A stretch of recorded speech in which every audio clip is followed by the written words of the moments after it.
आज का टॉपिक बड़ा ही इम्पोर्टेंट होने वाला है।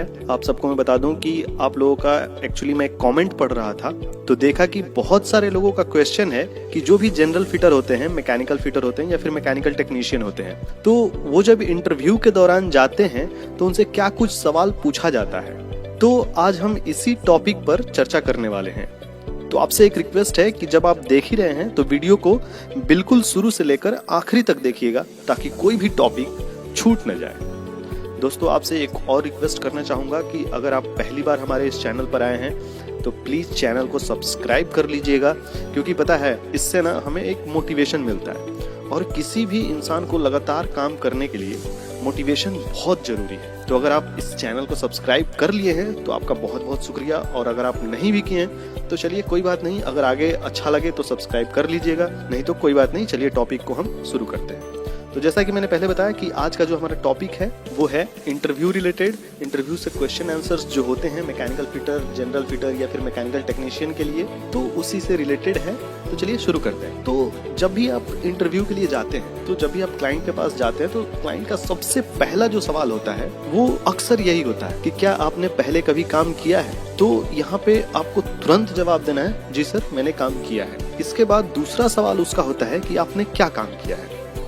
तो जो लोग थोड़ा बहुत काम किए हैं या फिर पहले काम किए हैं वो तो चलिए थोड़ा बहुत कुछ ना कुछ बता देते हैं, लेकिन जो फ्रेशर होते हैं, मैं आपको रियली एक सच्चाई बता रहा हूँ, जब भी इंटरव्यू होता है ना तो लगभग 50% लोग आज के डेट में फ्रेशर होते हैं। वो पहली बार जा रहे होते हैं, यानी उन्होंने पहले कभी काम नहीं किया होता है और वो जाके इंटरव्यू दे रहे होते हैं। तो वो क्या होता है कि थोड़ा सा कंफ्यूज हो जाते हैं और कुछ बोल नहीं पाते, यानी कॉन्फिडेंस उनका थोड़ा बहुत लो हो जाता है और वो थोड़ा कंफ्यूजन टाइप का उनके पास हो जाता है और वो आगे जवाब नहीं दे पाते। तो क्लाइंट समझ जाता है कि आपने कभी काम नहीं किया। तो आपको यहाँ पर बड़े ही कॉन्फिडेंस के साथ जवाब देना है और किसी भी 5-6 काम का नाम बताना है। जैसे कि मैं यहाँ पे थोड़ा बहुत आपको बता देता हूँ। आपको बताना है कि सर मैंने हॉट बोल्टिंग किया है, ब्लाइंडिंग एंड डी ब्लाइंडिंग किया है, स्ट्रेनर क्लीनिंग किया है, वाल्व रिमूवल और उसका इंस्टॉलेशन किया है, हीट एक्सचेंजर से रिलेटेड काम किया है, कॉलम में भी काम किया है। आगे आपको बता देना है हाइड्रो टेस्ट किया है। अगर आप इतना सारा कुछ बताते हैं तो काफी है मेरे हिसाब से। हाँ, आगे क्लाइंट हो सकता है कि आपसे इन्हीं सारे टॉपिक से रिलेटेड आपसे कुछ सवाल पूछ सकता है। तो आपसे रिक्वेस्ट है कि इन सारे टॉपिक के बारे में थोड़ा थोड़ा जानकारी जरूर ले लीजिएगा। और अगर आपको इससे रिलेटेड से सारी रिलेटेड वीडियोस जो हैं वो हमारे चैनल पर उपलब्ध हैं, आप जाकर बारी बारी से उनके बारे में थोड़ा पढ़ लें, थोड़ा सा जानकारी ले लें, ताकि जब आप इंटरव्यू के लिए जाएं तो आपको कंफ्यूजन ना रहे। अगर ये सारा चीज़ देखने के बाद भी अगर आपको कुछ कंफ्यूजन रहता है तो बिल्कुल आप बेशक हमें कमेंट करके बता सकते हैं। अगर पॉसिबल है तो मैं ज़रूर जवाब देने का कोशिश करूँगा। एक चीज़ और मैं आपको क्लियर कर दूँ कि सवाल ज़रूरी नहीं है कि मैं जिस सीक्वेंस में आपको बता रहा हूँ उसी सीक्वेंस में हो, बट घुमा फिरा कर यही सारे सवाल होते हैं। तो चलिए अगला सवाल ये हो सकता है कि पीपीई क्या होता है, क्योंकि ज़्यादातर इंटरव्यू में पूछा जाता है कि पीपीई क्या है। तो इसका जवाब सिंपल आप दे सकते हैं। जैसे कि सबसे पहले आप पीपीई का मतलब बता दीजिए। जैसे कि सर पीपीई का मतलब होता है पर्सनल प्रोटेक्टिव इक्विपमेंट। तो हो सकता है वो आगे पूछ भी ले कि क्या क्या होता है, और नहीं भी पूछे तो आपको बता देना चाहिए कि सर कवरऑल, जिसे हम लोग इंडिया में बॉयलर सूट भी कहते हैं, helmet, safety goggles, hand gloves, safety shoes, nose mask, ये सारे जो है वो पीपीईज हैं जिसका हम यूज करते हैं प्लांट में जाने से पहले।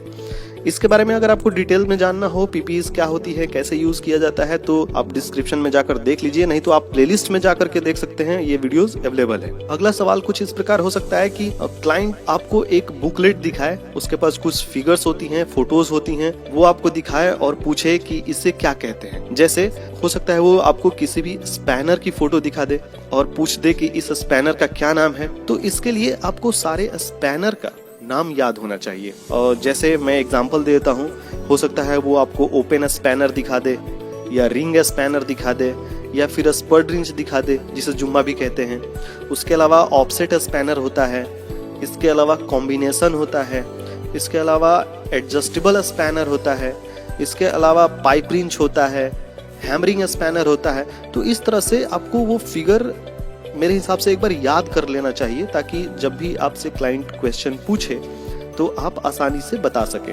मैकेनिकल फिटर के लिए जो जो जरूरी टूल्स होते हैं उससे रिलेटेड भी वीडियो है इस चैनल पर, आप जाके प्लेलिस्ट में बिल्कुल देखिएगा। नहीं तो ऐसा करते हैं कि हम जो जो वीडियो पॉसिबल है उन सब का लिंक मैं डिस्क्रिप्शन में दे दूंगा, आप बारी बारी से टाइम निकाल कर देख लीजिएगा, ताकि आगे कोई भी चीज कंफ्यूजन ना रहे जब भी आप इंटरव्यू में जाए। क्योंकि मेरा इस वीडियो को बनाने का एक ही मकसद है कि जब भी आप इंटरव्यू देने के लिए जाएं तो क्लाइंट जो भी आपसे सवाल पूछे तो मैक्सिमम क्वेश्चंस के आप आंसर दे सके, आपको कोई प्रॉब्लम ना आए। इसके अलावा आपसे वाल्व्स के फिगर दिखाकर आपसे पूछ सकता है कि ये कौन सा वाल्व है। जैसे कि बहुत सारे वाल्व होते हैं जिनका नाम मैं बता दे रहा हूँ और फिगर भी साथ में मैं आपको दिखाता चल रहा हूँ। आप ये हो सके तो एक बार याद कर लें और थोड़ा गहराई से पढ़ लें, थोड़ा समझ लें फिगर को। मेनली आप फिगर याद कर लें, इतना काफी रहेगा मेरे हिसाब से। जैसे गेट वाल्व हो गया, ग्लोब वाल्व हो गया, बॉल वाल्व हो गया, इसके अलावा कंट्रोल वाल्व होता है, इसके अलावा पीएसबी हो गया, पीएसबी जिसको प्रेशर सेफ्टी वाल्व कहते हैं, इसके अलावा